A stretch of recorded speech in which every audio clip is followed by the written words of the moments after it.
دیکھیے میرا ماننا یہ ہے کہ والدین کو اس بات کو یہ سمجھنا چاہیے کہ آپ کی ایک چھوٹی سی غلطی، چھوٹی سی کوتاہی،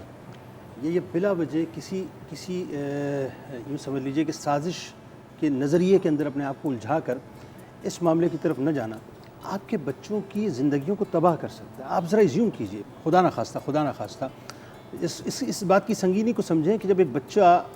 مفلوج ہو جاتا ہے، معذور ہو جاتا ہے، تو اس کی پوری زندگی تباہ ہو جاتی ہے، پوری زندگی تباہ ہو جاتی ہے۔ لہٰذا میں یہ سمجھتا ہوں کہ جہاں والدین کو بہت سے حقوق اپنے بچوں کے لیے ادا کرنے چاہیے، اور ظاہر دین بھی یہ کہتا ہے، اس میں میرا اپنا ماننا یہ ہے کہ ایک حق یہ ہے کہ آپ ان کو صحت مند زندگی دیں،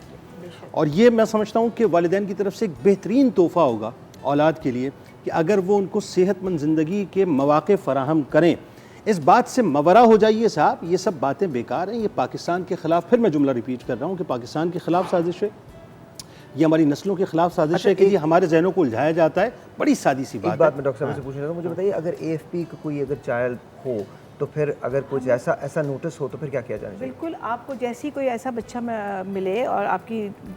نظر میں آئے، آپ as a doctor, as a mother, as a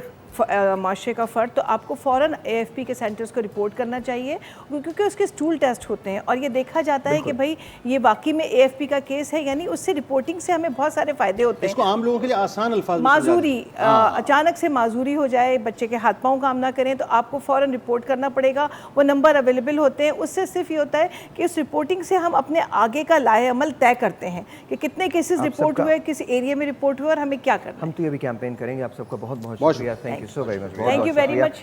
جہاں تک ٹیٹنس کی بات ہے، میں ریکمینڈ کرتا ہوں تمام لوگوں کو پلیز میک شور کریں کہ آپ ضرور ٹیٹنس کے لیے